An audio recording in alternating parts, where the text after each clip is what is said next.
Welcome to the third Mackinac Art Gallery webinar titled Embody, Opposition to Stereotyping.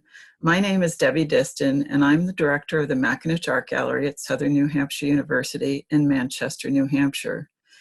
I do have a little bit of housekeeping to take care of before we get started. We are recording this webinar, and we will email the link to the recording to all who attended today, and it will be archived in the Mackinac Art Gallery online resources. We'll take the first 45 minutes to have our panelists respond to specific questions, as well as ask questions of one another, and we will leave the last 15 minutes for our guests to ask their own questions. Please feel free to post your questions by using the Q&A button at the bottom of your screen. Now I'd like to introduce our panelists.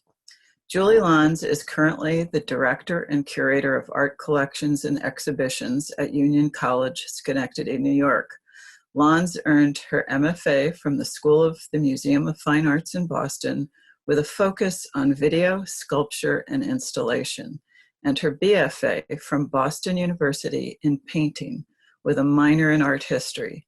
She has more than 20 years of experience working in contemporary art, not-for-profit, commercial, and academic galleries. Lons has participated in many panel discussions, most notably as moderator of Transnationalism and Women Artists in Diaspora at the Elizabeth A. Sackler Center for Feminist Art in the Brooklyn Museum. And she co-moderated Women in the Arts at Opaka Gallery, Sage College in Albany. She co-authored Tripping the Black Fantastic at a PWI, or How Afrofuturist Exhibitions in an Academic Library Changed Everything, published in Alexandria, the Journal of National and International Library and Information Issues, with Robin Reed, Access Librarian at Union College. Stacy Robinson, one of the exhibiting artists in Embody, is an assistant professor of graphic design at the University of Illinois at Urbana-Champaign. He was a 2019-2020 Nasser Jones Hip Hop Fellow at Harvard University's Hutchins Center for African American Research, who completed his Master of Fine Art at the University of Buffalo. For the last several years, he has traveled internationally using his work to discuss ideas of Black utopias as future decolonized spaces of reconciliation by considering Black, affluent, self-sustaining communities, the constitutions that govern them, the governments that destroyed them, and the Black protest movements and the art that documented them. As one of the collaborative team Black Kirby with artist John Jennings, Stacy creates graphic novels, gallery exhibitions, lectures, and workshops that use world-building strategies to imagine new worlds inspired by design, hip-hop, the arts and sciences, and diasporic African belief systems. His latest graphic novels include I Am Alfonso Jones, written by Tony Medina, published in 2017 from Lee and Low Books, and Across the Tracks, Remembering Greenwood, Black Wall Street, and the Tulsa Race Massacre, written by Alierne Ball, available in early May 2021. Jonathan Wesley is an interdisciplinary professor and serves as the Senior Director of Equity and Inclusion in Academic Affairs at SNHU.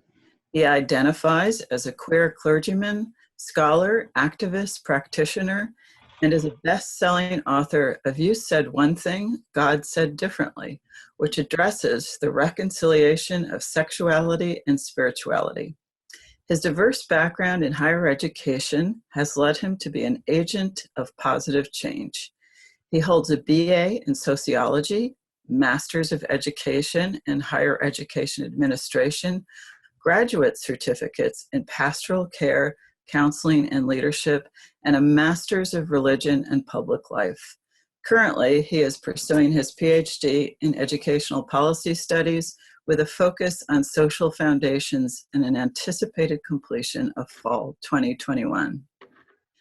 The exhibition Embody originated at the Mandeville Gallery, Union College, curated by Julie Lons, from August 24th, 2019 to January 19th, 2020 in a face-to-face gallery presentation that was scheduled to travel to the Mackinac Art Gallery in the fall of 2020. The circumstances of COVID-19 pandemic led SNHU leadership to make the difficult decision to have the academic year taught remotely, and as a result, the Mackinac Art Gallery would be closed to the public.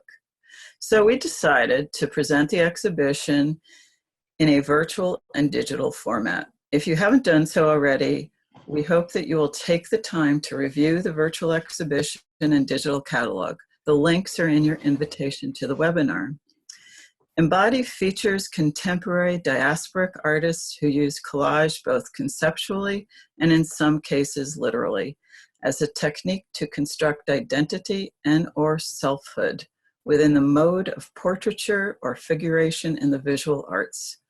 Artists in the exhibition include Ferle Baez, Amir H. Falah, Chitra Ganesh, Toyin Oje Odutola, Simonette Kwamina, Stacey Robinson, David Schroe, Ari Coco, Didier William, and Saya Wolfak. Each artist takes a different approach to realizing identity through representation of the body and the creation of the plurality of existences within the subject. These figures embody resistance, defying and challenging a one-dimensional reading of who the figures might be or what they represent.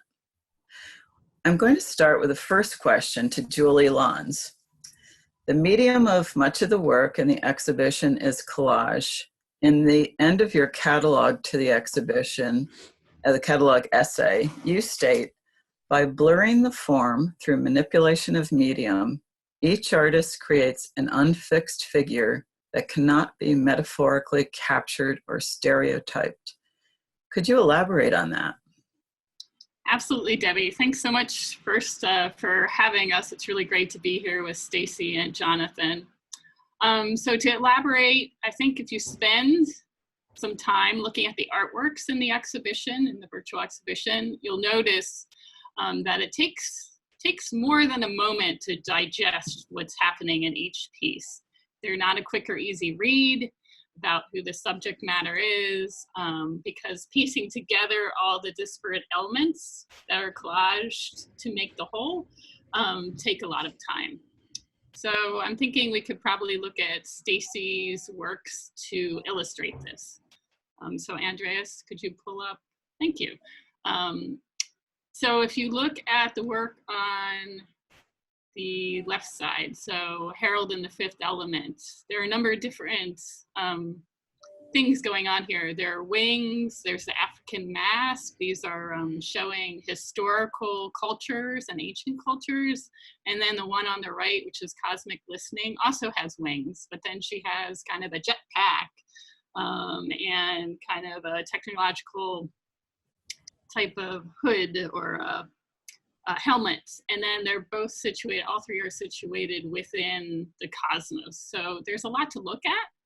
And I think that using all of these different types of disparate pieces in one whole really makes it resists this one-dimensional cardboard cutout reading of the figures. So you can't just walk by and say, hey, that person, that figure and that artwork is X.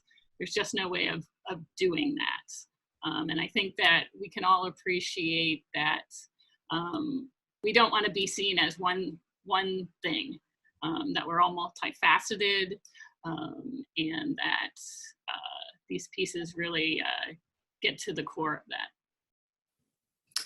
Thanks, Julie. I'm going to move on to my next question, which is for Jonathan, for Stacey Robinson. And we'll need to have the DDA Williams images up. One of the exhibiting artists, DDA Williams, created a mixed media painting titled "This Pig is Heavy," which included eyes that were carved into the limbs of the figure. Julie wrote in her catalog essay, "These eyes are looking back at us, implicate the viewer as if to say, we are here. Do not make judgments without knowing my story. my family, my ancestors. I do not accept your judgments. Could you respond to this sentiment and whether or not you feel it relates to the work you create that examines popular culture and speculative Black futures? Sure. First of all, thank you all for having me. Thank you to the organizers and the sponsors and for the space to have these very complex conversations as we're entering into the future under a new administration and possibly a brighter future. So quickly, I can definitely. I want to say a couple of things. One, I can definitely agree with DDA's work. I can definitely agree with that commentary. But I will also say at the same time, we don't have to, right? My work definitely would agree with this, but I would also say it takes a particular type of, I don't care what your judgment is. I don't ask, my work doesn't ask people to accept it, right? I'm not asking you to accept my work. And I would also say that every Black artist doesn't have to agree, right? And have the same commentary. But at the same time, I also have this analogy that I like to use where it seems to be globally that Black people are inside a cage, a metaphorical cage, sometimes a very literal cage. And we're always asked to hold hands with the people outside of the cage, right? We're always asked to be in unison with all oppressed people, for example. And I'll give an example of that. Whenever a Black person is killed by the police, for example, or a community member, many times that person is asked, that Black person who the surviving family member is asked, do you forgive the person who killed your family member, right? Nobody else has ever asked that question except for Black people that I've found, right? And it becomes this question that is really about alleviate me from the responsibility of feeling a type of responsibility toward making justice available for you as a Black person. And so I say all of this to say that I've gotten kind of tired in a particular way of asking people to accept me. I'm here. I've been here for the beginning. Like my ancestors built this world. There is no other, quote, race of people on the planet without Black people being here first. At 48, I've gotten really tired of asking people to be tolerant of me, right? When I think of the word tolerance, for example, I think of, we tolerate things that we might not be able to do anything about. We might tolerate things that we can do something about that are just inconveniences. Like you might tolerate a headache, right? Or a foot pain. You might tolerate that until you can deal with that. Tolerating people almost seems like the wrong type of term, right? So even though I could definitely agree with the commentary of Williams's work, I think I'm taking a very different approach. I think both voices need to be in the room, but I think my approach is I'm going beyond asking you to, I'm going beyond turning the other cheek. We've turned a lot of cheeks, right, in our history, and I'm done doing that. Right. Right now, my work is really about, this is where we got to think about the future. We got to make the future. And my goal is to show you what that future can possibly look like, and let's go get it. Hope that answers the question. Yes, it does. Well, you're going to have more time to talk amongst yourselves and ask questions of each other after I go on to Jonathan. So for Jonathan, First, I want to say I'd be remiss without mentioning the fact that this is Black History Month, even though we did not decide to show this exhibit specifically for that purpose. But Jonathan, in your role as Senior Director of Equity Inclusion for Student Affairs, how do we engage our students in the discourse of systemic racism, especially in a university that is predominantly white? How do you see Embody being useful to that end? Yeah, thank you for that question, and thank you all for joining in, and I'm so glad to be here today. I would say from an academics perspective, since that's the area that I work in primarily, but doing the work of diversity, equity, and inclusion, I do have the honor of working across Southern New Hampshire University as I have the bandwidth. How I see this really impacting SNU or engaging in discourse about systemic racism is within the curriculum as one channel into that space. The other space that I will say where this is being addressed is within student affairs is the work that Kayla Page's office has been deliberately doing with students, the good work there, to helping students to engage in these deeper conversations that is held outside of the classroom. Courses in the sociology area, I know there are some in the business area as well. There are courses within the disciplines that speak to systemic racism where learners have the opportunity to engage. We do have an opportunity though at SNU to further those conversations, as conversations about systemic racism should not be a one-off. And when I say one-off, meaning there should not just be one course title that specifically focuses on it, as systemic racism can be seen in any discipline, in every discipline. I'm going to say that. So it's about how do we engage more deliberately with these conversations and with the faculty who are teaching these courses to be able to speak to that directly. As Stacy was mentioning earlier about this notion about not just tolerating people, but really embodying and embracing and acknowledging, not asking one to do so, but making it a mandate, because unfortunately systemic racism is something that certain individuals use their privilege not to see. But when we think about Breonna Taylor, when we think about George Floyd, when we think about the piece that we just shared, Williams' piece about our eyes are everywhere, we see that. You know, the events that happened at the Capitol building, we see the noose that was there in January. That is not something that can be unseen. Neither can we unsee the fact that Billie Holiday talks about this in her song, Strange Fruit. So when we think about hanging from the tree, and this analogy she was talking about with Black bodies, when that noose is used as a symbol, that is a teaching point. That is something that every course can talk about, that piece across their discipline, because it impacts individuals, more specifically African Americans.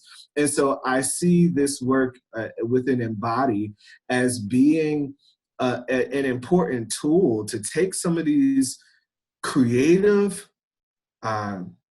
statements, these I'll say political statements within this art, and being able to engage in conversations about what does that mean. And this does not have to just remain within an art course or a graphic design course. We do our students a disservice when we don't include, from an interdisciplinary perspective, how these pieces speak to whatsoever, you know, we are doing within curriculum. So in our gen ed courses, how can we utilize Embody more, right?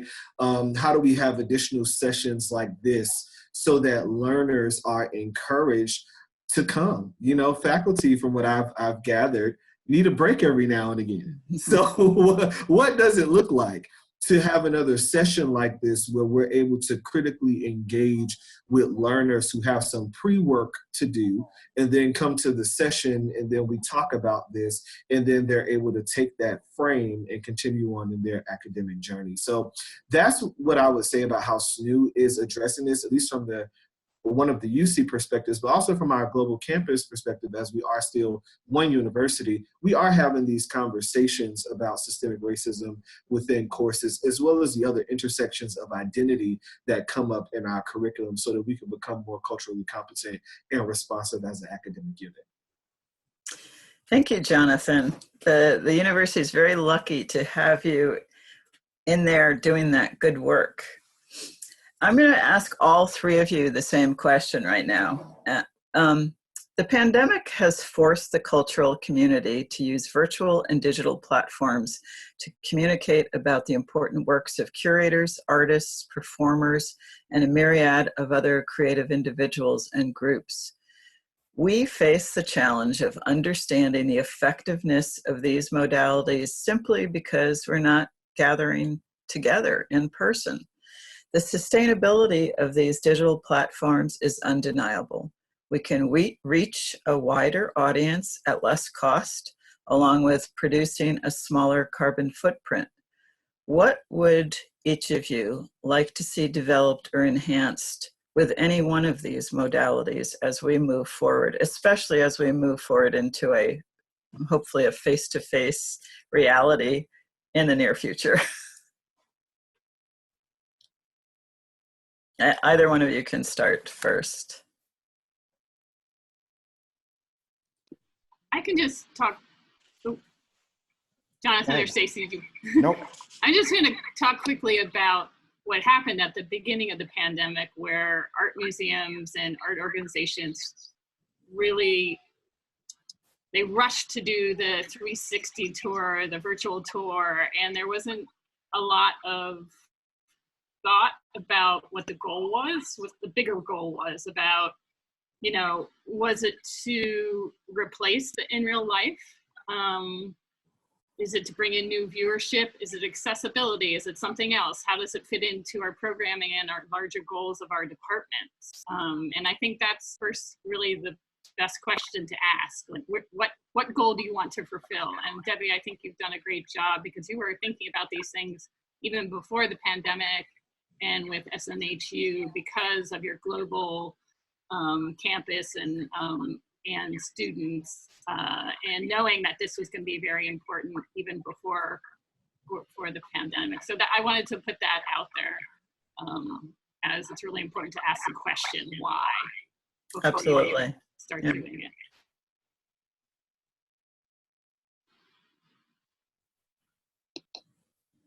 Oh, were you done, Julie? Oh, okay. Okay, all right, awesome. I was just asking a question of the question. Oh, okay, okay. I'm very excited about this time, and I'll say it like that, right? I'm very excited about, and I like to say I'm grateful for this time. I'm not grateful for the COVID era. I'm not grateful for that, right? We've lost many people. My mom lost a very, very good friend just in the past few days to this. I'm not grateful to that, but I am grateful for the quarantine. And I'm grateful for what this moment has made us aware of. And I'm very excited about the future.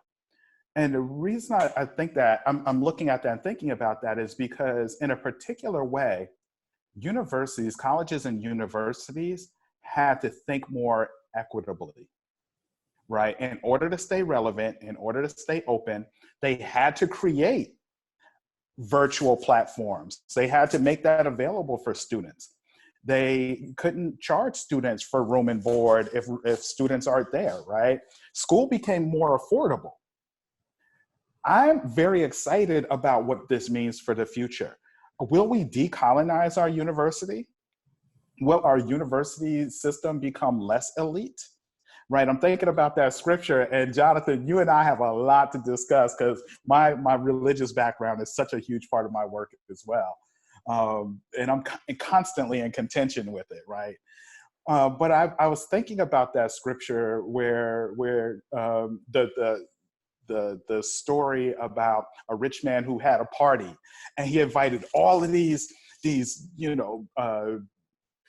very popular people, and everybody was too busy to come. Dude got upset. He's like, what? They won't come to my party? Like, I got this laid out. Like y'all need to be here. And he's like, you know what? Forget them. Yo, open up the doors. Let those people over there, those homeless folks in there, let these other folks who would not, basically all the people that I wouldn't have invited to my party before, I'm not gonna let all this dope party go to waste. Bring all of those people into here, right? And I think that we're at a stage with this, where we should reevaluate what our university is actually about. I am on so many committees that are about diversity, equity, and inclusion. That's another commentary in itself. Like the Black tax for faculty is a real thing. Like we're asked to be on a lot of things and fix a lot of problems that we did not create. But I'm very excited about the possibilities. For example, we use terms, the university system is exactly what it's supposed to be. It is elitist. It is divisive.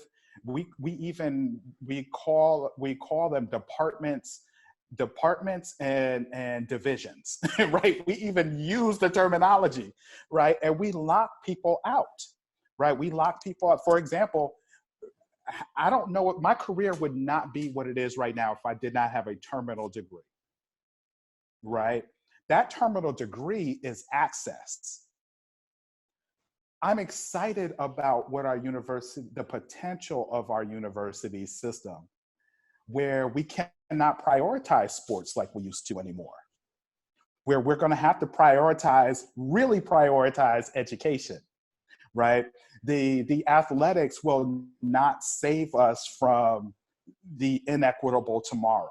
It won't. It will be the philosophers. It will be the artists. It will be those, those divisions across campus where the humanities is separated from the sciences, or the STEM-based sciences, right? Might be dismantled. Maybe they will find new ways of making it more divisive. But I'm excited for the possibility of the divides of our university system being totally dismantled. So in this particular time, I'm extremely excited. And I will give another example. When the attacks that happened on the Capitol building on January 6th, right? It was frightening in a particular way. But a part of me got very excited about that, because this is the response to progress. Whenever you see an extreme counteraction to progress, it shows you that your progress is working. We also have to, flip side of that, we also have to acknowledge that that was an assassination attempt, right? And it was an inside job. We have to be honest about that. But I'm excited for the visual cues that the progress we've been fighting for decades, we're making some progression in. So I think that as universities are having wider conversations around the diversity, equity, and inclusion, that it will lead to some very tangible and very equitable change for all of us in the dismantling of the university. That was a long answer. But I've been talking about that a lot, so. No, that's great. I think that's a large part of the mission of SNHU, is to make education more affordable and available to those people who would otherwise not be able to realize it. Mm-hmm. Yeah. So I think Jonathan can probably speak to the modality of the global campus at SNHU, because that is all online education. Yeah, so Ashe, good brother, Stacy, to everything. It's like after somebody has said something, you affirm it, and I don't know if I need to say anything else. This might need to be the end of the presentation right now. Joking, but I wanted to connect to what Stacy was sharing, as well as a statement that Julie made in the beginning with her first question, which she stated that looking at this artwork, it's about taking more than a moment to digest what is happening in every piece. When we engage on a virtual platform with art, we really have to take the time to know that we're just not going to get it by a quick glance. How do we take the time to study it and look at it, even in these virtual platforms that Stacey was talking about, the access, right? Because previously, it was rare to see, right, exhibits and things that were online. But since we live in a technological age, the university must catch up with the world in order to remain relevant, back to Stacey's point. So, and we also have to think about those people who love art, or those who may want to learn more about art, who are not in higher education. Again, as Stacey mentioned, the elitism, the access that's only provided to certain individuals. And thus, when we don't engage in online platforms, we are limiting the access to people who are already limited. And that is not equitable. You know, we're not providing the breadth of access and creating a space where individuals can really come and glean and take a moment to study, you know, the artwork and have the opportunity to ask questions of the artist if they're able to do so, or to other individuals that are working in that space, even if they're not students or faculty of that said institution, right? How do we provide this access to those who aren't in the same room as us, to the same point of the scripture that Stacey referenced, right? So how do we make sure that individuals are truly included in what we're doing? How do we make good use of TikTok, of Facebook, of Instagram, of all of these mediums where the generations, our current generations, are heavily involved, right? And understanding there are some challenges with that because everybody just does not know technology. And that's not a blame by any means of the statement, but it does call us into a place of upskilling and learning how to engage in these spaces. And guess what? Even if we don't know how to do it, somebody knows how to do it. And likely somebody in the same room as us knows how to do it. So how do we tap into the resources in the room to create access for those who are not in the room, right? It's a matter of just simply asking the question to see who can do this, who can take this, and who can put it out there and promote it in a way that will engage others to continue to be curious about this and to learn more, right? So that's what I would like to say about the modalities as it relates to this work and things being more cost effective, because while vaccines are here and we're grateful for the vaccines, COVID is still here. And even with the vaccines, we don't know when the end of this, if there will truly be an end. This is just our new normal. So people will continue to have reservations about going into public spaces and walking around, things of that nature, for their own plethora of reasons. So what does it look like, even once we have a face-to-face opportunity, to create virtual exhibits that are archived and so that people have access, and access that they don't have to pay for, right? I got to put that out there because, again, if somebody wants to learn more about this work, about this, there are aspiring artists who are sitting out there like, what do I do now? How do I have access? How do I learn? Where are my possibility models? And a lot of times the possibility models, their work is in a physical place that they have no way of getting access to. So how do we provide, again, that larger access for them to really see and to be a part, to journal? Like what? So these are opportunities for the virtual exhibits to potentially have some working prompts, you know, as one is going through the virtual exhibit. What do you see when you are looking at this? You know, after you've read the description, et cetera, et cetera, there are ways for people to still engage that will provide the greater access to all persons. And I can't go into it right now, but we also have to think about how this, when we talk about access, it's also not for, it is also inclusive of those who are differently abled. And I think that's also something else that's oftentimes not included, is the ableism that is suggestive with being in certain places. You know, we have to really trouble that to make sure that we are truly practicing equity in all of our work. So that's what I had to add for that. Thank you. Thank you, Jonathan. That was awesome.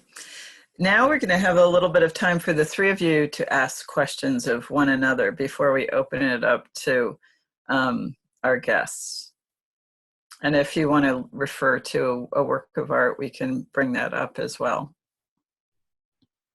I think I'm going to bring it back to the art and ask Stacey something, because you mentioned a little bit that I was interested in knowing your work.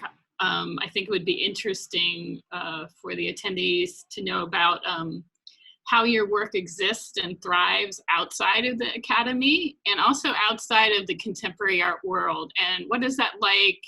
And why do you do that? I think you discussed a lot of that earlier, but like, let's get to the point of that. Yeah, absolutely. Right. So, oh man, I'm so excited. This is great. Okay, so I want a couple of things. Absolutely right. And I think my comment will go back to Jonathan's remark about making education affordable, free to affordable.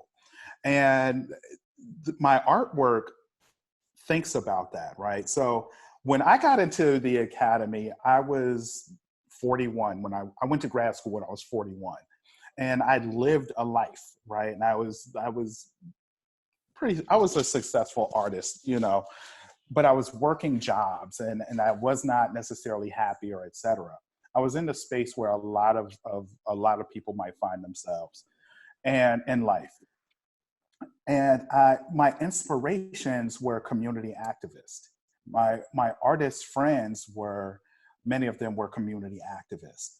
The work that we made, and this is, I have so many thoughts right now because I'm so excited about all of this. One of my chief inspirations and my top 5 of artists is Emory Douglas, the Minister of Culture for the Black Panther Party. And he has I want to say it's 11 or 12 point manifesto. And in that manifesto are things, for example, that Black art, and it's a manifesto for Black art, right? And in that manifesto, one of the points says that art should be so simple to interpret that a child can interpret it, right? I'm concerned about people getting the message. And with that, the university, I understand how divisive the university can be.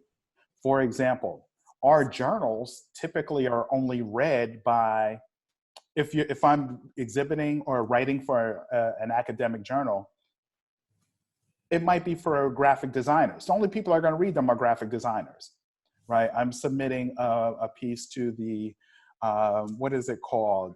The Journal of Curriculum and Pedagogy. I'm imagining only educators will read that, right? I want my work to exist where the community can come, where they don't have to have the high degrees to understand the words that I use, that the words that I might use in a publication. I want all the events that I do to be free and open to the public. I think about my works as political posters, right? So that's why they're works on paper. They're typically not framed. If a baby were to come up with their chocolatey hands and want to touch the opulence of the work, guess what? I'm not going to get upset because they left their handprint on it. For me, that's a community engagement, right? That child, I've touched that child, right? And that child has touched me through touching my manifestation, which is the art. I want more engagement like that, in all honesty. So I'll be honest, you're going back to my thesis right now, right? Where it was called binary conscience, or the binary conscience, right? And it was the idea of whenever you are Black in America, you are Black in something else. No matter what you are Black in that thing. So for example, I was Black receiving a terminal degree, an MFA, right?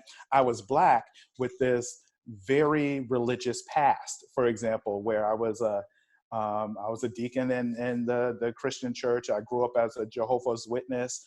My influences coming into adulthood through hip hop were the 5% Nations of Gods on Earth.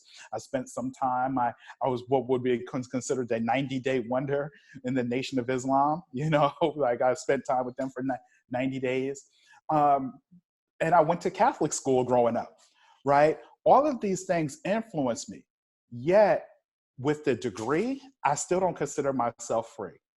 Having read the Bible and having these positions in church and all of these other religious influences, I still don't consider myself free. If I consider myself this, and I just came back from Harvard, right, where in the pandemic, when people were losing their jobs, I was cashing 2 university checks. I'm privileged, but I don't consider myself free, because racial profiling could have ended all of that, right? I want to make work that touches the people where they are. When you are Black and you have made it as far as I have a very different responsibility than my white colleagues. My white colleagues they're not called to go back to the hood, that raised them. Black people are. I literally have to break the law of physics and be in 2 places at one time. That's another reason I make work digitally, because I can email an exhibition. I've had the same work exhibit this place overseas and this place like maybe down south, right? Or this place in the hood, right? My work functions where it can be projected. It can exist on a television, right? But it could also be printed out at 10 feet. The point I'm getting with all of this is it's about the accessibility. The academy is its own thing. And I have to be concerned about getting tenure and securing my position because I have access to that. I'm not lost on that, right? The more access I have, the more power I have. But at the same time, I still have to be in this other place for my people who will never have access until the university system changes. I have to go meet them where they are, right? I love one of my favorite lyrics, hip hop lyrics, is by Lauryn Hill. She says, El Boogie spars with stars and constellations, then came down for a little conversation. My work goes way up. It goes way up, but I also got to get really deep, right? And once again, that's going back to my kind of religious past. They're like my influences through the religious orders where they can get really deep and cosmic with the thoughts of the future and beyond this world and what the wonderful nature of the life after all of this oppression will be. But you also got to meet the people where they are. And meeting the people where they are, you can't get so deep and cosmic. Sometimes you got to come back and say, and meet the needs of that person who doesn't have dinner for the night, right? Who doesn't, they can't see that degree and getting to the other side of poverty. You got to meet them where they are and make sure that they have groceries in the house, that the heat is on for them. And that I feel like is a responsibility that I have to create through art. I can get really deep and cosmic, but it has to be available so that all of us on diverse levels can understand it. That's a long answer, but I hope it gives a larger context to all of the work that I make. That's good. I want to make sure that we allow people to ask you guys questions because we're in our last 15 minutes. So if you don't mind, Jonathan, I'm going to make sure that people who might want to ask each of you an individual question, you get a chance to respond to what they have to say. So can you let us know what questions we might have? We have no questions at the moment. Okay, so we do have some questions that were constructed by some students that work for us in advance. So probably one of the best questions is towards Julie, and to ask her what inspired you to curate this exhibition? It's a big question, multifaceted, but in general, our large goal for our exhibitions is to integrate the arts within curriculum so that there's a way that students can get into material that might be too academically written or that aren't making 100% sense to them, but then they can see it through the art when it's applied to the art. And there's great aha moments that I've seen and witnessed where students just go, oh, okay. So using that written material and then the visual, and also really looking to speak to not only the visual arts, but to all other areas on campus. And Jonathan touched on this so eloquently and so much better than I. But I really look to, the social sciences and sociology and collaborating with Dr. Dieter Hill-Butler on Union's campus and other faculty who utilize our exhibitions, and really integrating the work into politics and history, cultural communities, non-Western societies, any of these topics that our faculty are using. So that's always a lens that I'm thinking about with exhibitions and with purchasing work. So the whole impetus started actually strangely because the international programs at Union, which is very robust and extremely popular with our students, they wanted to celebrate an anniversary and they wanted to do an exhibition. So I was like, oh yeah, I can definitely do that. That fits. I can work with diasporic contemporary artists, and it'll integrate really well into a lot of other curriculum and topics. But that changed and morphed, as some of you know, curatorial projects change all the time.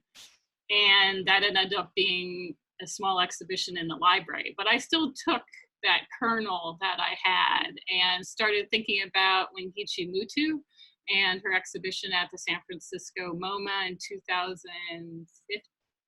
2005, which showed artworks that literally were collaged from fashion magazines featuring women and literally cut up and making the figure. So sometimes they seemed monstrous or strange or weird. And this really, shifting your read again of the figure and just really not letting you say, I understand this. But if you looked at it closely, you saw eyes in the shoulder and, a foot in the face and lots of strange things happening. And I was thinking about this and seeing a lot of artists, specifically artists of color, using the figure and using collage methods, not necessarily specifically collage, and creating the figure and creating self-portraits. And that was really exciting to me. And I thought, I can do a whole exhibition about this. And there were avenues through, say, D.D.A. Williams' work. You can really understand about Haiti and some of the things that happened in that community. You can understand about gender issues. You can understand about the performative aspect of, being a gay Black man through his artwork. And it's all in one piece, the large piece that you talked about earlier.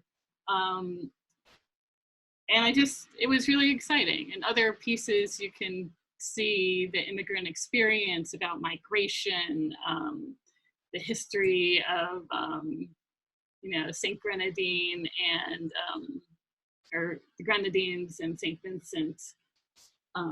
There's just a lot there. So I hope that answered your question. That's good. Aisha, I don't know if you've got some new questions at all, but I can move on with the ones that we have from other students. This is for Stacy. If you could leave those who view your art with one thing to take away, what would that be? That the future has to be created by us. And that means that you cannot rely on anyone else to create the future that you want. You have to create it for yourself. As a visual artist, many times I'm asked to add a particular level of more diversity to my work. And that's fair. I appreciate that. People want to see themselves represented in my work. That's a wonderful compliment. However, I always like to think about how I grew up. And when I saw the lack of Black superheroes, for example, I got to a point where I stopped complaining about the lack of Black superheroes and I started creating my own. right? And when you want to see a particular representation in the future, you have to add that and create that. That might mean that you have to learn a new series of skill sets in order to create the thing that you want to see. It's important to challenge the existing system, but it's also important to add to that system, maybe dismantle that system and have a replacement when you dismantle it, right? Or create your own system. That's the thing that I like to leave people with, even though my work very much might lean toward Black nationalism, definitely leans toward Afrofuturism and Black fantastic, etc. You cannot expect, even this is even just Blackness in itself. Black people are so diverse. We range from complexions from Mariah Carey to Wesley Snipes, right? And the baggage that might come from that, the weights that might come from all of those things are very different. There's no way I can draw all of that and comment on all of that. Well, I want my work to inspire other people to create their own narratives, right? That's what I want to leave people with. And at 48, I'm hoping I have a lot more years on this planet, because I really want to die empty. I really want to leave this earth empty, knowing that I've given as much as I can to people to be inspired by, to create their own narratives. That's what I want. That's what I'd like to leave people. Thank you. We'll have one more question. This is from a psychology major. It's for Jonathan. As we move towards being a more inclusive university, will campus life start to see changes to incorporate diversity? And I think that's like all campuses, not just SNHU. Oh, well, that's a little difficult when we talk about all campuses because on SNHU. Yeah, so at SNHUs specifically, I know that there are some programs like the Experience More programs, et cetera, that are designed to bring forward a more diverse student body. However, as I often have shared and will continue to share, bringing in more diverse students does not mean that the culture of the faculty and staff will change. We do a disservice on our campuses when our faculty and staff do not resemble the diversity of our students in varying disciplines. So while we are making those efforts, we are also engaged in conversations about what does it mean to really hire a more diverse candidate pool instead of hiring the same types of individuals for the same types of roles, which can either implicitly or explicitly sustain structural and systemic oppression.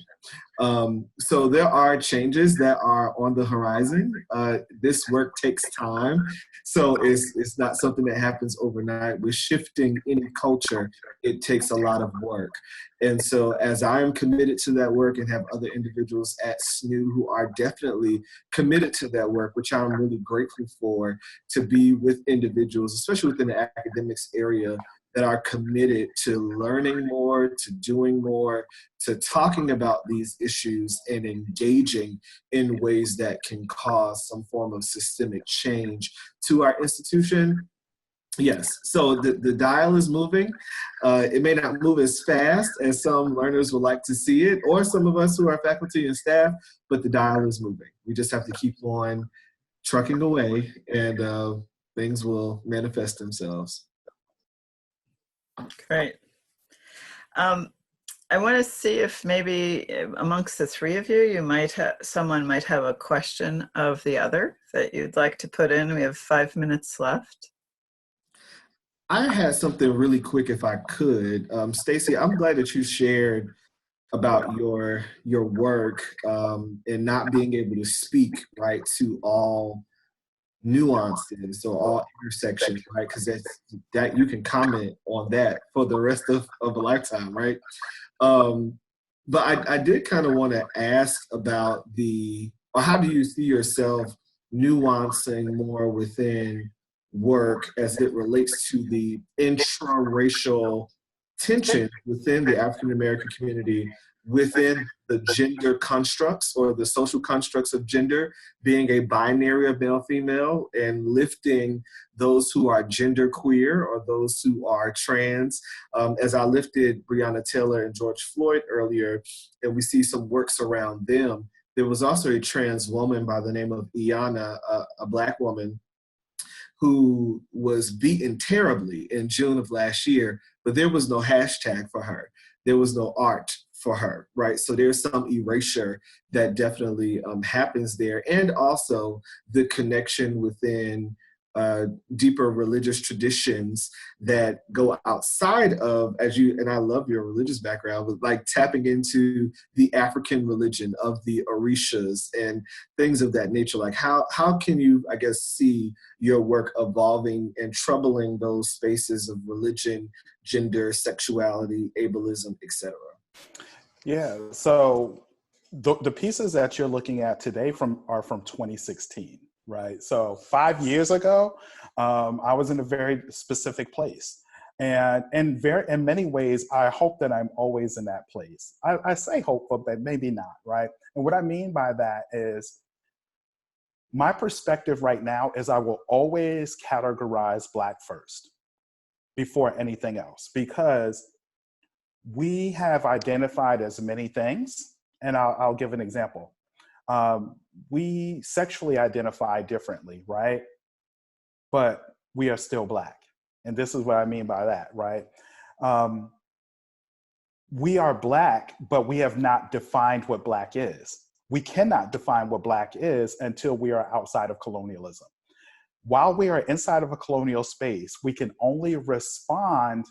Our Blackness will always be in response to what has already been established as whiteness. So when I say that, the violence that happens to Black people, whether they are heterosexual or not, or religious or not, right? I believe, this is my theory, that it happens because they are Black first. And I'll give an example of that.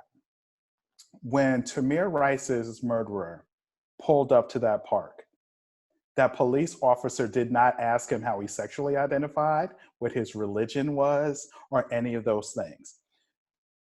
We are killed because we are Black first. No matter of our sexual orientation, we still make babies, right? And that our murder is because of our nationalism, the idea that in a few years, in the next generation, we will outnumber white people in this country, right? So my work always comes from Black first.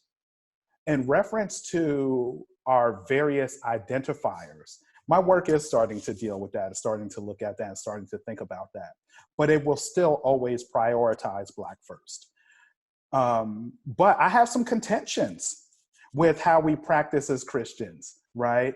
When, for example, there is a Hebrew law in the Old Testament that man lying with man as he does with woman is a sin, right? And yet we are doing those things in the day of the New Testament. So I have a lot of questions too, as somebody who is making art and thinking about these issues. I don't have the answers. I actually make art to ask the questions, right? And I'm hoping that you and I can get into some very deep conversations around the complexities of all of these things, while we're also working to dismantle the university, right? It gets really tough. I don't have a lot of answers. I have a lot more questions, but a lot of things I am thinking about. And you will see, like I said, you will see a lot of those identifiers in the work, but it will be in reference to the ideas of Black unity across the diaspora as well. That's how I'm thinking about it. But like I said, I have a lot of contentions too. I might make this and I still question this at the same time, right? I think as an artist, I can't run from that. right? The work calls me to ask those questions. All right, I'm done. We're going to get into this deeper in the podcast, hopefully. So that's a very good segue to, that is a very good segue to, we will be having a podcast our guests will be Stacy Robinson and Jonathan Wesley, and that will come out in the next week and a half. So we need to close, and I want to say thank you very much to Julie, the curator, and to Union College for having a willingness and the energy to work with us at SNHU so we could successfully present this beautiful exhibition that you curated. And Stacy and Jonathan, it's been a huge, huge pleasure and a treat to meet you and get to know you. Thank you very much for your time and efforts. And lastly, I want to thank the Samuel Hunt Foundation, which provided us with the grant so that we could be able to afford to produce this virtual exhibition and all the related programming. So thank you all. We look forward to our podcast, working together on that, and any and all other activities that come out of this. Thank you and have a good evening.